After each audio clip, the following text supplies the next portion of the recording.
let's talk about why your brain seems to hit a wall after just a half hour of trying to focus. And I'll give you a hint. It has nothing to do with your character. It's all about your biology. So let's figure out how to work with our brains instead of against them. You know the feeling, right? You've got a big project, you're all fired up, you sit down at your desk, and then boom. Next thing you know, you're scrolling through social media or checking emails you already read. It's so frustrating, and it's easy to think, what's wrong with me? But what if that's the wrong question? Here's the big idea we're going to unpack. This isn't about you being lazy or undisciplined. It's actually a feature of your brain. See, your brain has a built-in focus limit. And once you understand how it works, you can stop fighting a battle you're basically programmed to lose. All right, so to really get this focus limit, we need to pop the hood and see what's going on inside your head when you try to concentrate. And it really all comes down to one very important and, it turns out, very hungry part of your brain. Okay, so meet your prefrontal cortex, or PFC for short. The easiest way to think about it is as the CEO of your brain. It's this area right behind your forehead, and it's in charge of all the heavy lifting. Big picture thinking, stopping you from doing dumb stuff, and, most important for us, keeping you focused on a task. So here's the catch. Being the CEO is absolutely exhausting. The PFC is an amazing piece of biological machinery, but wow, it consumes a ton of energy to keep running. It's like a high-performance engine in a race car. It burns through fuel way faster than anything else. And the amount of energy we're talking about is pretty staggering. Get this, your PFC alone, just that one part, gobbles up about 20 to 25% of your brain's total energy.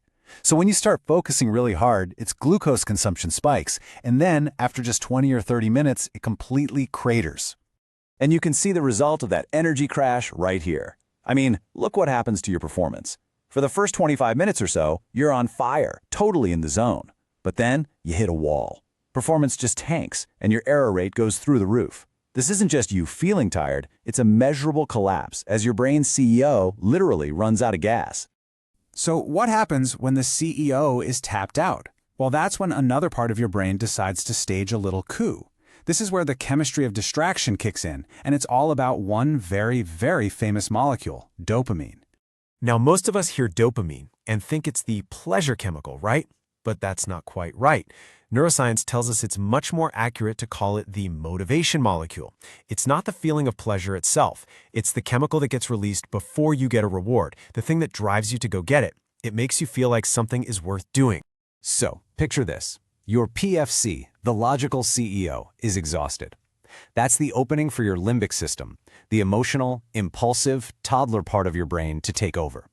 It sees that this hard work you're doing isn't paying off with a quick reward, so it starts screaming for something that will. It's desperately seeking an easy dopamine hit to feel good right now.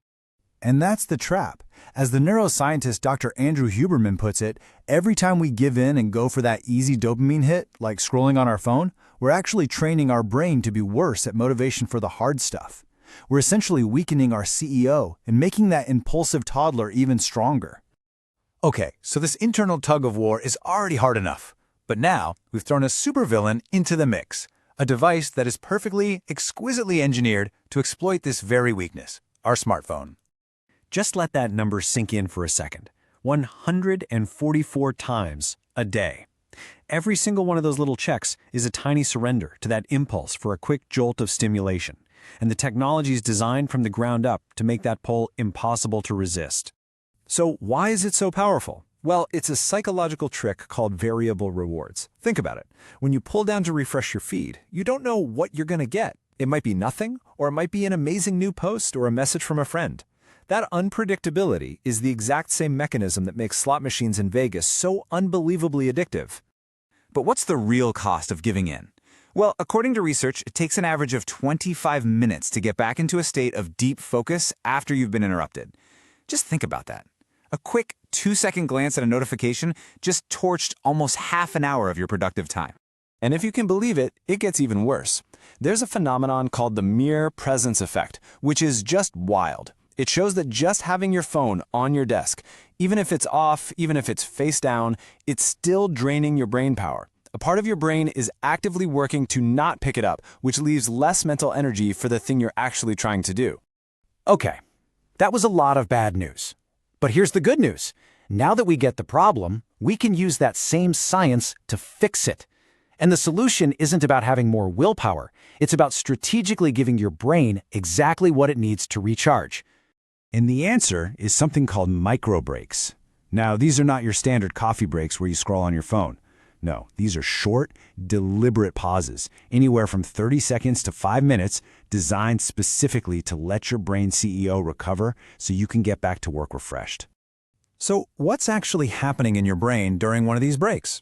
Well, when you stop focusing on a task, your brain flips on something called the default mode network. You can think of it like your brain's janitor. It comes in, tidies things up, organizes information, and makes creative connections in the background. A short break literally gives your brain the space it needs to reset. So, what does a good micro break look like? It's actually super simple. Get up and stretch to get the blood flowing. Look out a window at something far away to rest your eyes. Take a few deep breaths. Drink a glass of water. But here's the golden rule, the most important part.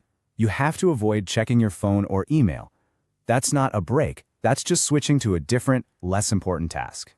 And look, the proof is right here in the data. This study compared two groups, one that worked straight through and one that took these tiny breaks. The group that didn't take breaks got slower and slower. You can see the reaction time getting worse. But the micro break group? Their performance stayed totally sharp and consistent. They completely avoided that focus cliff we talked about. So, if there's one thing to take away from all of this, it's this. Managing your focus isn't a battle of willpower. It's not about forcing yourself to concentrate through sheer grit. It's about understanding that your brain is an organ with real biological limits, and then using smart strategies, like micro breaks, to manage its energy effectively. So the science is clear, and the solution is surprisingly simple. The only real question left is, what are you going to do with this? What's the one little change you'll make to your space or your habits to start working with your brain instead of constantly fighting against it?